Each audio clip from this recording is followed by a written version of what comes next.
하나님의 크신 은혜와 축복이 여러분 가운데 풍성히 임하기를 간절히 축원합니다.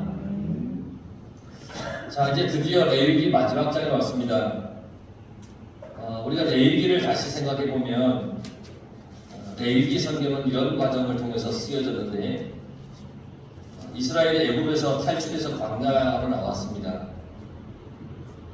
출애굽했다라고 하는 말은 세상에서 살다가 교회에 나오기 시작했다는 얘기입니다. 이 애굽에서 탈출했는데 조금 가다가 그만 홍해를 만납니다. 뒤에는 애굽의 군사가 자기를 죽이려고 쫓아오고 진퇴양난입니다. 물에 빠져 죽든지 애굽 군사에 의해 죽든지 둘 중에 하나이죠. 출애굽이 교회에 나오기 시작한 거라고 말씀드렸죠. 출애굽은 교회를 나오기 시작한 그런 의미를 가지고 있어요. 자, 교회에 나온 지 얼마 되지 않아서 홍해라는 커다란 문제를 만납니다. 애국 군사가 죽이려고 따라옵니다. 그러니까 교회에 다닌다고 그 모습을 보고 세상에서 만난 그런 친구들이 그 사람을 조롱합니다. 야, 너 교회 다니기 시작했는데 그러냐? 뭐 이러면서 막 조롱을 합니다. 그래서 이런 생각을 합니다. 그냥 세상으로 돌아갈까? 괜히 교회 나올까? 뭐 이런 생각이 들 수도 있어요. 많이들 겪는 신앙의 일들입니다. 신앙의 어떤 고민들입니다. 이런 우리에게 하나님께서 홍해가 갈라져서 건너가게 합니다. 우리 문제를 해결해 주시는 겁니다. 하나님의 은혜를 체험하는 겁니다. 교회에 나왔는데 문제가 생겼어요. 하나님이 은혜를 체험하기 위해서 그 모든 어려움을 또 이겨나가게 해주시는 거죠. 그런데 홍해를 건넌다고 모든 문제가 해결되면 좋은데 또 그렇지 않아요. 아말렉이라는 군사가 또 앞에 다 지키고 있어요. 먹을 것이 없어요. 어려워요. 물이 없어요. 살아가면서 만나는 많은 어려움들이 얼마나 많은지 모릅니다. 그러나 하나님께서는 이러한 우리를 그냥 두시지 않습니다. 이스라엘의 홍해를 은혜 가운데 건넌 후에 그들이 도착한 곳이 시내산입니다. 그곳에서 약 11개월을 보냅니다. 거기서 주님이 주신 말씀, 그 말씀이 이 레위기 말씀입니다. 레위기는 하나님 앞에 나가는 방법, 하나님 앞에 예배드리는 방법, 또 하나님께 제물을 드리는 방법, 내 몸, 음식, 집, 옷, 내 생활, 이런 것들을 어떻게 거룩하게 해야 하는지에 대해서 하나님이 주신 말씀입니다. 절기를 정결하게 지키는 것, 날들을 거룩하게 지키는 방법, 이런 것들을 하나님께서 가르쳐 주신 이 레위기 성경입니다. 이 말씀은 장차 이스라엘이 가나안에 들어가서 반드시 지켜야 할 하나님의 말씀입니다.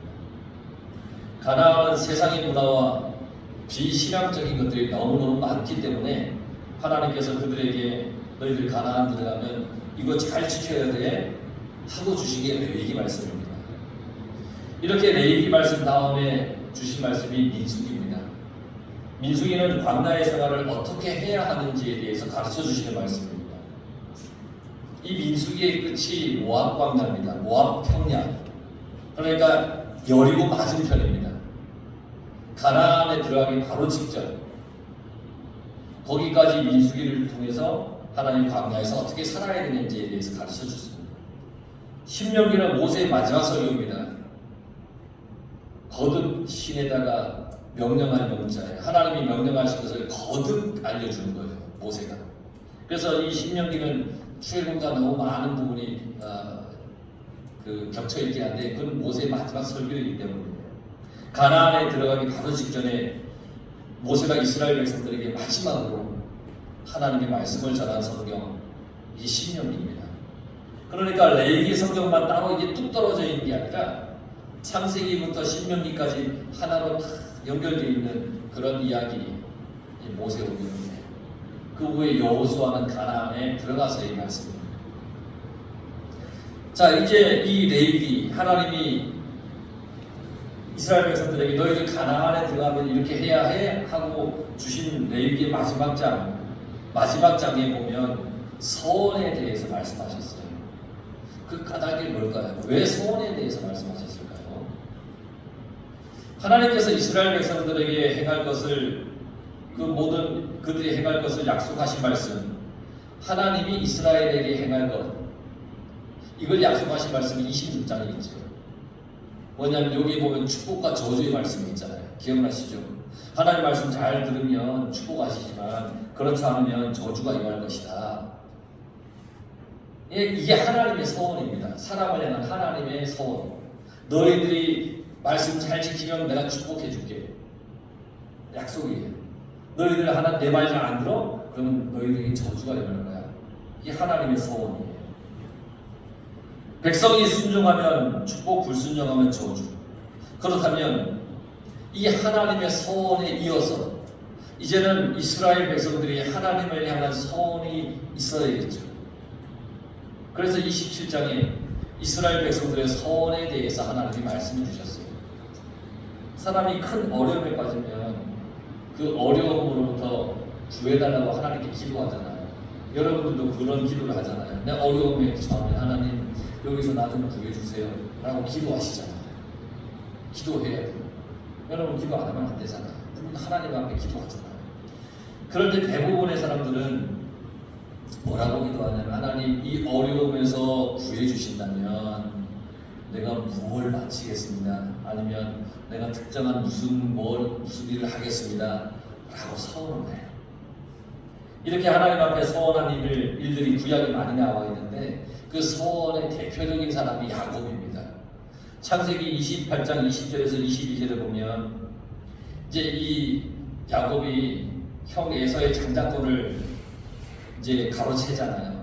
그리고는 이제 어디로 도망가요? 외삼촌이 있는 라반, 외삼촌이 있는 집으로 이제 도망을 가는 그 길 중에 그 중간에서 하나님께 서원을 합니다. 이렇게 얘기를 해요. 야곱이 서원하여 이르되 하나님이 나와 함께 계셔서 내가 가는 이 길에서 나를 지키시고 먹을 떡과 입을 옷을 주시어 내가 평안히 아버지 집으로 돌아가게 하시오면 여호와께서 나의 하나님이 되실 것이요 내가 기둥으로 세운 이 돌이 하나님의 집이 될 것이요 하나님께서 내게 주신 모든 것에서 10분의 1을 내가 반드시 하나님께 드리겠나이다. 이게 야곱의 서원이에요. 위기 상황이잖아요. 뒤에 형이 에서가 나를 죽이려고 이제 아니 외삼촌 라반의 집에 가야 되는데 거기에서 어떻게 살아야 될지도 막막하고요. 그러니까 하나님을 서원하는 거예요. 나로 하여금 무사히 아버지 집에 돌아오게 해주시면 난 이렇게 하겠습니다. 그러나 그 만약에 우리가 하나님께 서원을 했는데 그 위기가 지나고 나면 때로는 위기의 순간에 내가 했던 그 서원이 불필요하다라고 느껴지기도 하고 서원을 잊어버리거나 아니면 부분적으로만 그 서원을 행하고 싶은 마음이 들 때가 있다는 거예요. 여러분들은 그러지 않을 텐데 저는 그럴 때가 너무 많았어요. 하나님 이렇게 해주시면 나 이렇게 할게요 해놓고는요 그게 확 이루어지면 하나님 예를 들어 일주일 금식할게요 해놓고는 하나님 다 끝났는데 3일만 하면 안 되겠습니까? 뭐 이렇게 이제 내 생각에는 다 끝났는데 뭐 불필요하게 일주일이나 할 필요가 있어. 뭐 이런 마음이 들 때가 있다는 거예요. 그런데 성경은 저 같은 그런 마음을 가진 그런 사람들의 태도에 대해서 뭐라고 말씀하시냐면 신명기 23장 21절 23절에 내 하나님 여호와께 서원하거든 갚기를 더디하지 말라. 내 하나님 여호와께서 반드시 그것을 내게 요구하시리니 더디면 그것이 내게 죄가 될 것이다. 내가 서원하지 아니하였으면 부죄하리라. 그러나 내 입으로 말한 것은 그대로 실행하도록 유의하라. 무릇 자원한 예물은 내 하나님 여호와께 내가 서원하여 입으로 언약한 대로 행할지니라. 그러니까 더디는 이 하나님 앞에 서원한 것을 더디하지 말고 바로바로 하라는 거예요. 이걸 이 서원한 것을 무효화해서는 안 된다는 거예요. 서원한 것을 지키지 않으면 안 된다는 거예요. 근데 서원하지 않았다는 게 무죄이지만 서원한 거 안 지키면 안 된다는 거예요. 그래서 이 레위기 27장에서 말씀하신 하나님께서 우리에게 하신 이 서원의 목적이 뭐냐? 그 목적은 하나예요. 성급한 서원을 하지 말라는 거예요. 성급한 서원을 하지 마라. 서원한 사람의 마음이 바뀌어서 서원을 해제하고자 할 때, 본래 바치기로 한 서원물보다 더 비싼 값을 지불해야 된다고 했어요. 성경이. 또 마음이 바뀐 사람에게 벌칙을 부과해서 이스라엘 백성이 한 번 약속한 서원은 반드시 지키도록 했어요. 그러니까 서원이라고 하는 것은 내 기분에 따라 해서는 안 되는 거예요. 어떤 위기를 모면하기 위해서 하는 것도 아니에요. 서원은 하나님께 반드시 하겠다는 약속이기 때문에 신중하게, 또 신중하게 해야 됩니다. 구약시대의 서원의 가장 기본적인 형태가 뭐였냐면 자신의 몸을 들여 하나님께 드리는 거예요. 바치는 거예요. 하나님을 섬기는 거예요. 내 몸을 들여서. 그래서 몸을 들였으니까 원래대로 한다면 성전에서 하나님의 종으로 일정 기간 동안 봉사를 해야 되잖아요. 내 몸을 하나님께 드린다는 것이니까. 그런데 어때요? 성전에서는 누가 일을 해요? 하나님이 누구만 일하라고 했어요? 제사장과 레위 사람. 그러니까 나는 제사장도 아니고 레위 사람도 아니에요. 그럼 성전에서 내가 일을 할 수가 없어요. 그래서 하나님께서 서원한 그 사람들에게 자신이 행한 서원으로부터 벗어나기 위해서 몸값을 성소에 지불하도록 명령한 거예요. 오늘 우리가 읽었던 말씀이에요. 3절에서 7절. 이 서원한 사람의 몸값을 연령과 성별에 따라 규정해놔요.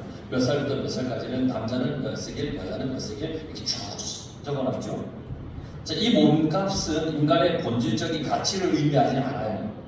왜 이렇게 매겨놓았느냐? 노동력을 기준으로 이렇게 하나님께서 매겨놓은 거예요. 이게 사람의 가치가 아니에요. 그 나이 때 노동할 수 있는 노동력을 기준으로 그렇게 해놓으신 거예요. 그러니까 이 몸값은 대체적으로 이제 시장에서 종을 거래하는 가격과 일치했다는 거예요. 여기서 나타난 이 몸값을 지불하는 것은 결코 만만한 금액이 아니었습니다. 구약시대 노동자가 한 달 평균 임금이 얼마냐면 약 1세겔이었습니다. 1세겔. 그러면 20살에서 20살에서 60살까지 남자가 내야 할 성소의 세겔이 은 50세겔입니다. 내가 서원해서 내가 하나님 내 몸을 하나님께 내가 바치겠습니다 라고 서원한 사람이 레위인도 아니고 제사장도 아니니까 그 몸값을 하나님 앞에 드려야 되는데 그 20살에서 60살까지 남자는 은 50세겔을 내야 되는 거예요. 근데 노동자 한 사람이 한 달 평균 임금이 1세겔이라고 했잖아요. 그럼 50세겔이라는 어느 정도의 이 돈이냐면 사는 2개월치 내 월급을 다 드려야 되는 거예요. 그렇게 서원했다면 내 몸을 하나님께 드리겠습니다 라고 서원했다면, 근데 이것을 지불할 수 있는 사람은 거의 극소수였어요. 거의 하나님께 드릴 수 없었어요. 너무 큰 돈이에요. 그 하나님께서 이렇게 정해놓으신 이유가 뭘까요? 돈 많이 내라고요? 아니에요. 서원을 함부로 하지 말라는 거예요. 그거 말씀하시는 거예요. 하나님이 우리에게 돈 많이 내나? 그거 하시지 않아요. 하나님이 모든 것을 주관하시는 하나님이신데요. 이 이유 속에는 함부로 해서는 안 된다. 신중해라. 이 말씀. 자기 기분에 따라 위기를 모면하려고 서원하지 말라는 거예요. 서원은 아주 깊이 생각하고 신중하게 해서 그렇게 해야 된다는 것을 가르치기 위하신 하나님의 말씀인 겁니다. 자, 그런데 어떻게 해요? 서원을 했어요. 몸값을 지불할 돈은 없어요. 그럼 어떻게 해야 됩니까? 그때 하나님께서는 제사장 앞에 나가라는 겁니다. 그러면 제사장은 그 서원한 자의 형편을 판단해서 서원값을 지불할 수 있도록 새롭게 가격을 정해주는 거예요. 그러니까 생각해보세요. 4년 2개월 동안 내가 받을 월급 모든 걸 다 내야 되는데, 드려야 되는데 그게 없으면 이걸 생각하면 얼마나 괴롭고 힘들겠어요. 아이고, 내가 왜 함부로 했을까? 그러니까 하나님이 앞으로 그러지 마. 그리고 제사장 앞에 가. 그러면 제사장이 그의 형편에 따라 서원을 갚을 값을 다시 정해주는 거예요. 오늘날은 다르지 않아요. 하나님 앞에 우리는 함부로 서원해서는 안 돼. 은혜 받은 기분대로 함부로 서원해서는 안 돼. 막 은혜 받은 어떤 사람은 막 그냥 서원하잖아요. 예전에 요즘도 어쩐지 모르겠어요. 막 서원할 때 뭐 자기 감당하지도 못할 금액을 막 내가 뭐 건축 헌금을 내겠습니다. 막 그래. 물론 좋은 믿음으로 한다고 할 수 있겠지만 하나님이 우리에게 하시는 말씀은 신중하게 해요. 신중하게. 기분에 따라 하지 마. 정말 내가 할 수 있는지 신중하게 생각하라는 거예요. 하나님의 성전에서 내가 헌신하겠다고 서원하는 것은 신중해야 됩니다. 이렇게 얘기했더니 어떤 분은 그래, 목사님이 믿음이 없어 그런 소리를 하시는 거예요. 네? 내가 어떤 사람이 서원해서 막 한다 그러면 하나님이 채워주시겠지. 그렇지 않아요. 여러분 정말 우리는 믿음 생활할 때 하나님이 내게 어떤 말씀을 하시는가를 곰곰이 생각하면서 깊이 묵상하면서 늘 신중하게 해야 된다는 거예요. 그렇다고 또 어떻게 정했는데 오늘 목사님이 나에게 자유함을 주셨어 이러면서 또 어떻게 피해가려고 하는 게 아니에요. 하나님 우리의 마음을 아시잖아요. 그러니까 나의 힘들다 하시고 신중하게 모든 것을 하라는 얘기예요. 소원했다가 중간에 그만두겠다고 해서는 안 되기 때문이에요. 어떤 사람은 연초에 하나님께 어떤 부분은 헌신하겠습니다 라고 해놓고는 중간쯤 가면서 힘들다고 지친다고 못하겠다 이러는 경우도 있잖아요. 그러니까 그렇게 하지 말라는 거예요. 하나님께서는 중간쯤 하지 못하겠다고 하려면 처음부터 더 신중하게 헌신에 대한 소원을 생각하고 또 생각해 보라. 그렇게 말씀하시는 거예요.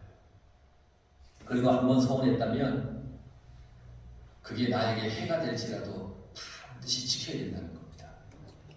그게 하나님의 뜻입니다. 그리고 9절에서 13절은 가축에 대한 소원을 말씀하셨습니다. 동물 제사가 일상적이었던 이 시대에 그 당시 문화에서 제사에 합당한 동물을 바치겠다고 소원을 많이 했습니다. 하나님, 난 이 가축 이거를 드리겠습니다. 하나님께 막 그렇게 했어요. 그러니까 보통 소원하는 사람이 소원할 동물을 지정을 해요. 그리고 보통 다음에 태어나는 양을 바치겠다는 등의 소원을 합니다. 다음에 태어날 양을 바치겠습니다. 이렇게 소원으로 지정한 그 가축은 어떠한 거냐면 그 가축은 거룩한 겁니다. 거룩하게 되었다는 것은 하나님께 바쳤기 때문에 이제는 다른 용도로 사용할 수 없다는 얘기입니다. 그거는 하나님께만 드려야 되는 겁니다. 뭐 다른 용도로 사용하면 안 돼요. 그런데 문제는 그 후에 자기가 너무 큰 소원을 했다는 생각이 들어서 자기가 바치기로 소원한 가축의 값이 그 값보다 덜 나가는 가축으로 바꾸고 싶은 유혹이 생기는 거예요. 뭔 얘기냐면 다음에 태어날 양을 바치겠습니다 라고 했잖아요. 그러니까 아직까지 안 태어났잖아요. 근데 태어나서 보니까 이 양의 건강 상태가 너무 좋은 거예요. 값이 너무 잘 나가는 거야 이게. 그런데 태어난 그 양이 너무 건강하고 값이 많이 나가는데 어떤 말, 아이고 그 다음 태어난 걸로 한다 할걸 이런 마음이 생길 수도 있다는 거죠. 바꿀까 하는 유혹이 생길 수 있다는 거잖아요. 누가 보는 사람도 없어. 내가 속으로 서운했는데 누가 알아? 뭐 이런 마음이 들 수도 있다는 거예요. 우리 신앙생활 속에서도 그런 유혹이 있어요. 있을 것 같아요. 뭐 예를 드는 거예요. 뭐 하나님 오늘 잡은 물고기 다 하나님께 드리겠습니다. 이렇게 소원을 했다고 칩시다. 그럼 오늘 잡은 물고기를 다 팔아보니까 뭐 한 30만 원쯤 됐다고 해요. 예를 들어서. 근데 이번 주에 이제 그거 30만 원을 서운했으니까 나도 하나님께 드려야지 하고 따로 이렇게 챙겨놨어요. 근데 다음날 물고기를 잡았는데 어제보다 5만 원 덜 벌었어요. 25만 원치야. 그때 왜 어제 거 드린다 했지 오늘 거 드린다고 할걸. 그런 유혹이 생기지 않겠냐는 거죠. 사람 마음속에. 사람인지는 얼마든지 그런 유혹이 들 수 있어요. 그런데 우리가 분명히 말씀을 깊이 봐야 된다고 하는 것은 뭐냐면 이런 마음에 대해서 하나님이 엄중하게 말씀하셨습니다. 내가 이것을 소원했습니다. 이 가축을 소원했습니다. 해놓고는 너무 값이 잘 나가고 비쌀 것 같아서 좀 덜한 거에 눈길이 가서 자 저걸 드릴까? 하는 마음이 생긴다. 유혹이 생긴다. 10절에 보면 그것을 변경하여 처음에 내가 드리겠다고 했던 걸 변경하여 우열간 바꾸지 못할 것이요 혹 가축으로 가축을 바꾸면 둘 다 거룩할 것이며 둘 다 거룩하다고 하는 것은 그렇게 마음먹으면 둘 다 성소에 귀속될 것이다. 그 말씀입니다. 둘 다 하나님의 것이 될 것이라는 얘기입니다.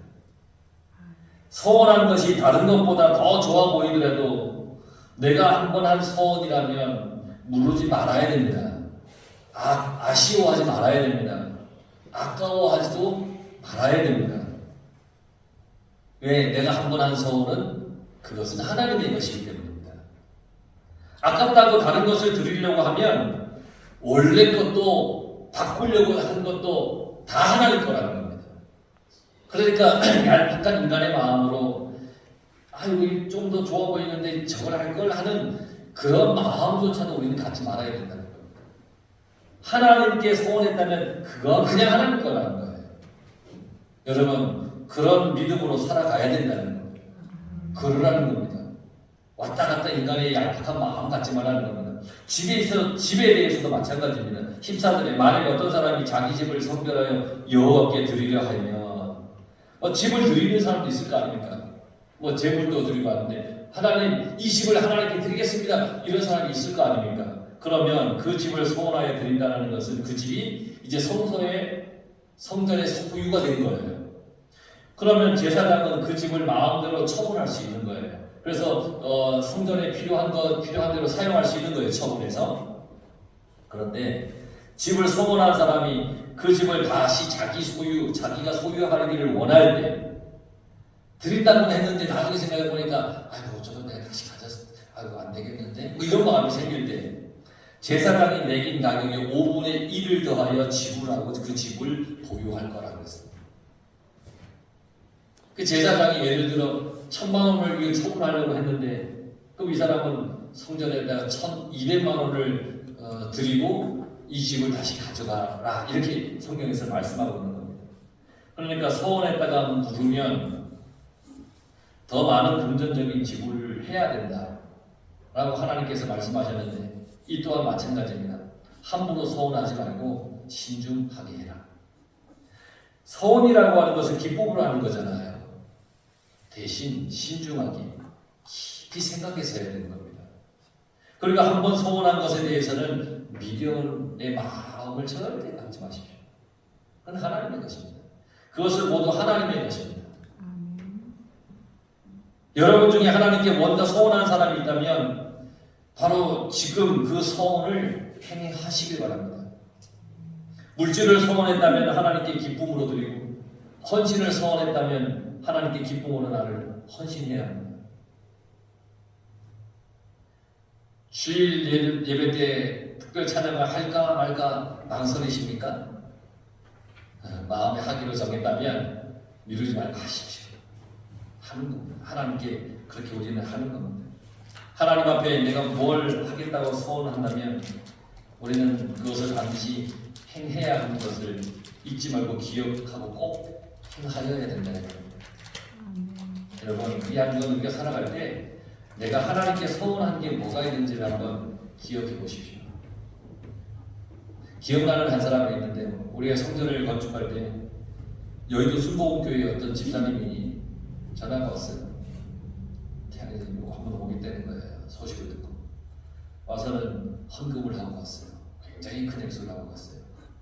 그걸 어떻게 하기로 하셨느냐 했더니 본인이 40년 전에 성전 건축하기를 소원했는데 그걸 새까맣게 잊고 40년을 살다가 어느 날 이렇게 갑자기 이렇게 우연찮게 우리 하강복교회의 소식을 전해 듣고 그 40년에 소원한 게 생각이 났더라는 거예요.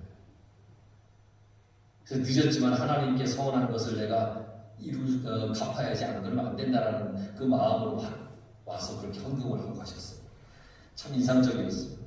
인상이 깊이 남았어. 아, 소원은 내가 잊지 말고 언제든 해야 되는 거다. 그를 통해서 배우게 됐습니다.